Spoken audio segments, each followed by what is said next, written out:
welcome to another episode of 56 Sports Talk with Twan and Ken, man. We're here to break down a little bit of NFL Week 3, a little bit of Week 3 in the college football, talk a little a little NBA news with the Boston Celtics coach. He got himself in a quite a fiasco over there, huh? Yeah, he did. And man. then we also want to address Aaron Judge chasing this home run record, man. He's been stuck on 60 for the last couple of games. Maybe he can break through tonight. Maybe he can break through and go ahead and right now he's tied with Babe Ruth for the most home runs in a season for the New York Yankees at 60. We're going to see if he can hit number 61 anytime in the next couple of games and break that record. But we want to start off talking about the NFL because we had some amazing games this weekend. But what did you think about the Dolphins and the Bills? That was nice, man. That was some good football. Bro. Everybody raving about the Bills and the Dolphins say, hold on now. Stop playing with us. Yeah. It looks like the Bills was going to be running away with the division. Well, at the beginning for of the season, prediction. Yeah, I would have predicted the Bills to run away with the season. Me too. Remember, a couple of weeks ago, before the season started, I said Miami was that sleeper team in the AFC. Nah, you did. That was your sleeper team. And unfortunately, mine is still asleep. Them Raiders ain't done nothing. The Raiders, what is up with the Raiders? Sometimes everybody can't come off with a fast start, man. True. But in the division that they in, with the Chiefs, the Chargers, you can't stand to be 0-3. It's gonna be hard to dig themselves out that hole, man. Yeah, but it's gonna be hard to dig yourself out that hole, bro. But with the Chiefs losing and their defense not being so strong, they got a chance. Yeah, they everybody still got a chance and that's one thing about the Raiders though. They historically had slow starts. Yeah. So it's like even their Super Bowl year when they had every game. They had a slow start. You're right. Yeah. So it's not like it's anything new. I don't know if in today's NFL if they can keep pace because even though Kansas City did lose a great game to Indianapolis this past Sunday, and the Chargers. But you know what? I was surprised when the Chargers got blew out by the Jags. That was a whooping right there, bro. 38-10. That was a whooping. Shout out to Doug Peterson and the staff over there in Jacksonville, man. They trying to change the culture over there, man, and they doing a pretty good job, man. So do you think this is two good luck games, or they might be here to stay? I don't see blowing the Colts out and then turning around and blowing the Chargers out as good luck. I see that as we're looking at a good football team, a good young football team with a good coaching staff. And let's not forget Doug Peterson. At the same time, the Colts and the Chargers have. They have a history of burning out. They can do good. Next thing you know, they go cold. The coach just beat the Chiefs Sunday. They got blew out by the Jacksonville Jaguars last Sunday, and then this Sunday, they defeated the Kansas City Chiefs. Well, so it's up and down every week with the NFL. It's all about preparation. Even the Lions winning. Yeah, everybody's got the talent. Everybody's got the talent. That's why they're there. It's just it comes down to the preparation, man. It all comes down to the preparation. And speaking of preparation, Tampa Bay and Green Bay played this past Sunday. Now, both teams were prepared, but both teams were also shorthanded. The Bucs did not have neither one of their top 3 receivers. They were down a couple of linemen. And still almost pulled it off. Well, I don't think the lineman is the problem because we came into the season knowing their lineman was going to be down. I think the biggest thing was not even Godwin because we knew Godwin coming in banged up. They say he's cleared to play, but we all know ACL injury. Just because you cleared don't mean he didn't play Sunday. So I think the biggest thing is Mike Evans. Mike Evans being gone was the biggest takeaway for this week.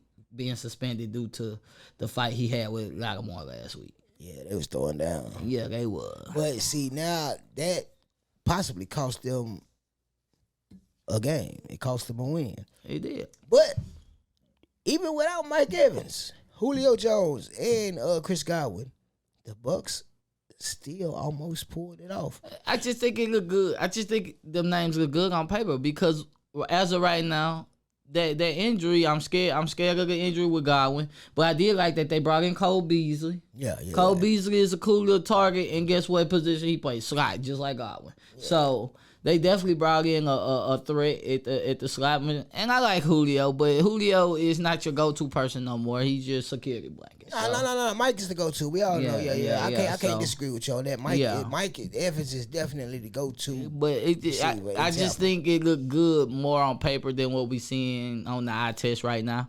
Because of Godwin, we don't know where he's at mentally with thinking about his knee. We talking about a slot receiver that run a lot of cut routes and a lot of crossing routes. We gotta see him out there, man. We gotta see him in game action, man. And Cole Beasley, I think once he and Tom develop just this much chemistry, they're gonna be a threat. I think the same thing for Rodgers and Lazard. Yeah, Lazard made his return Sunday, man, and he scored a touchdown. But the main thing that I took away from that game was neither team's offense. It was both teams' defenses. That was a defensive game for sure. Like you said, it was due to, well, really Green Bay not really shorthanded on offense. They got Lazard back, and that's. But they got some young receivers. They got a young receiving core. Yeah. So they're not shorthanded. They're just inexperienced. I think you should run the offense through Aaron Jones right now. That's your hottest person. It's funny that you mentioned Aaron Jones because the Packers were actually in firm control of the game, and they were on their way in to score a touchdown that probably would have led to a rout. Would have led to a blowout, and Aaron Jones fumbled the ball. He did. Everybody messed up. But that changed the tempo of the game. That kept Tampa in the game. But you still running through them. If they scored that touchdown, at that point, it would have been, instead of 14-6, it would have been 21-6. Yeah.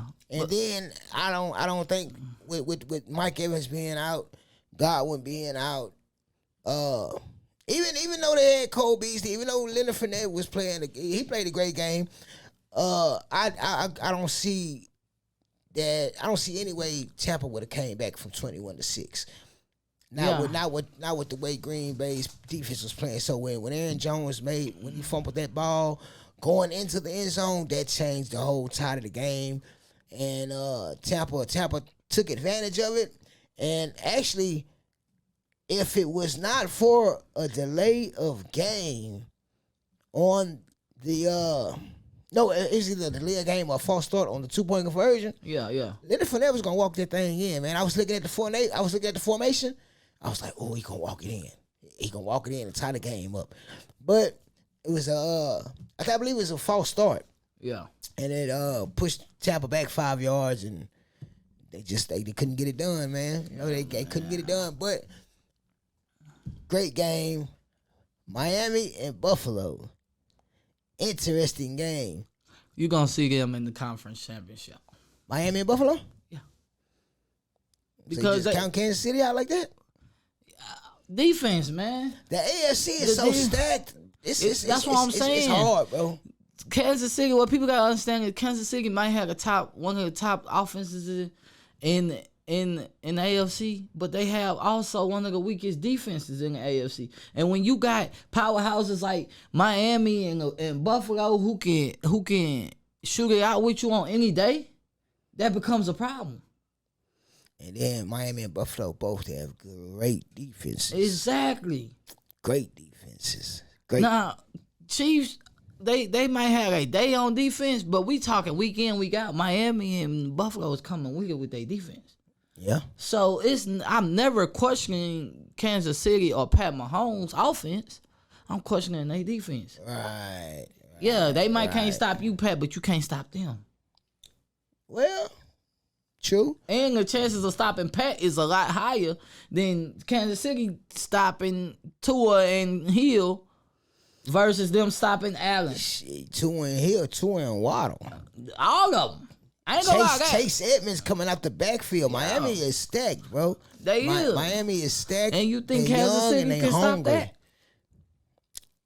when you get to the postseason, it's a whole different animal. And I think that's what it's a whole different animal when you get to that postseason, bro. And I think it's a little too early to talk postseason because I mean we've seen teams start 3-0, 4-0, and not even make the playoffs before. You know, so, they go cold. Yeah, so I mean, you know, just because they're starting off hot, we gotta give it a few weeks and by week 7, week 8, you know who everybody really is. I like that you said 'cause Miami young.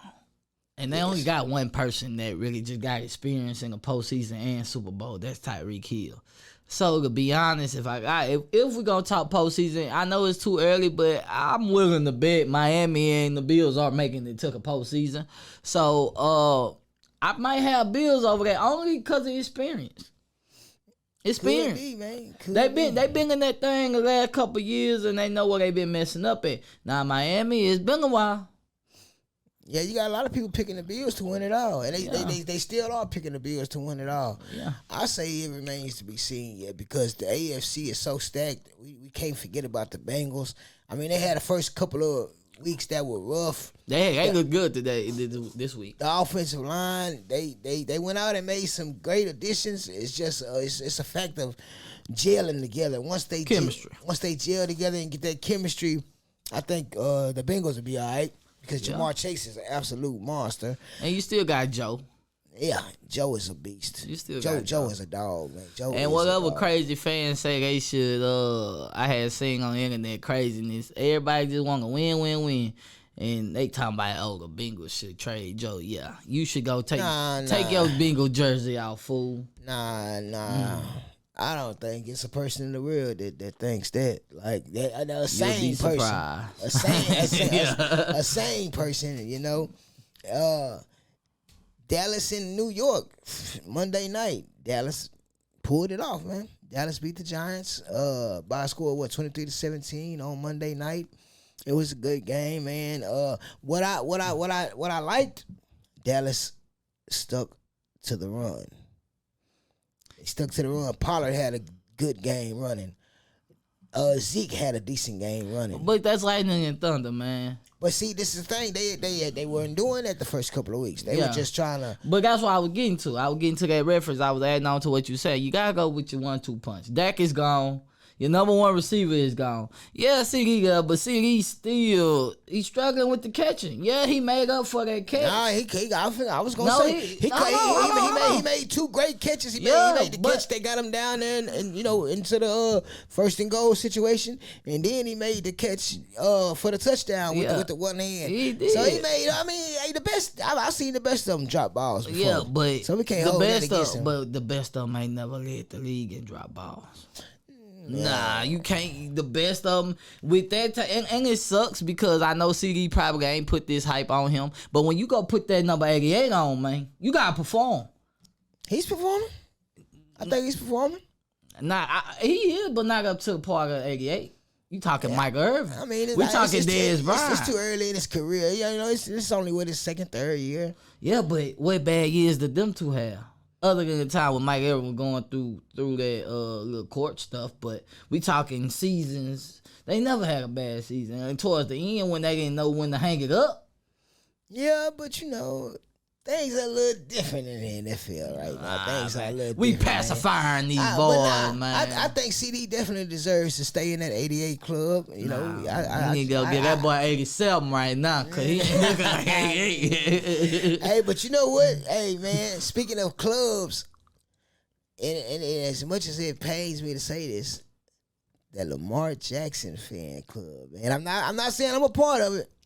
But I am a fan of him betting on himself and getting his money and doing the things that he's done so far this season. Like if he continues to play like this, they got no reason. They have no choice really but to give him what he's asking for, that fully guaranteed contract. And he need to up it on them even if it goes on. And Lord knows, I hope. Hey, let me tell you something. I'm just a fan of him getting his money. I know he in our conference and but hey man, he got a lot smarter too. I learned. Yeah, he's sliding. He's getting out of bounds because he knows that he can't afford to get hurt this year. Yeah, he's still playing at a high level. But see, this is my thing. He's throwing the ball at a high level also. Yeah, 4 touchdowns. Against a Bill Belichick defense. 4 passing touchdowns and 1 rushing. At 5 touchdowns all. And he still ran over 100 yards. Yeah, he had 118 on the ground. I know one thing. The owner better get his pocketbook ready. Oh man, see this the thing, man. I don't see Ozzie Newsome turning down the type of season that Lamar is having, turning down that fully guaranteed that he's asking for. Yeah. He's betting on himself. He's going out there and he's showing you why he's betting on himself. And basically, man, if he keep playing like this, you got to pay the man. You got to go and get what he's asking for. Give him what he is asking for. But shout out to Lamar Jackson for betting on yourself, knowing like that, bro. You know the type of nuts that takes with just what he is doing.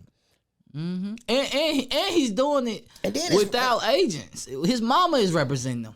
Yeah, and a lot of people knock that, but hell, this is a person that cares more about you than yourself. Yeah, she cares more about her baby than he cares about himself. And I don't even think it's that. I just like the way that he's not going through the system they say we have to go through, and I like that. And I really think they would have came to a deal if he went through their system. I think they're trying to stall him out because they gonna want him. Think about it. If he get what he want without going through their system, you know how much that's gonna flip the league upside down. Oh yeah, it's bound to, man. It's bound to. But shout out to Lamar Jackson, man. Keep on doing your thing, man. It's still a nation on my end, but hey, shout out to you, man. I gotta ask you one thing, man. What you think about old Jacksonville, man? Where they gonna be at in the AFC? Before we end our NFL talk, I just got to ask you about Jacksonville because they looking a lot better than they've been looking, man. And they got Doug Peterson, they got a whole new coaching staff. They got some things going on over there in Jacksonville, man, that we cannot overlook. We just can't overlook them, man. They did good. I'm gonna give credit when credit due, but I just still think it's early, man. It's early. I like Doug. Doug is doing this thing like he did in Philly. I still think it's early, man. Every dog had a day. Yeah, he did do. He did do. Right. 2 weeks in a row, but I don't, honestly, they not playing nobody in the AFC South, so.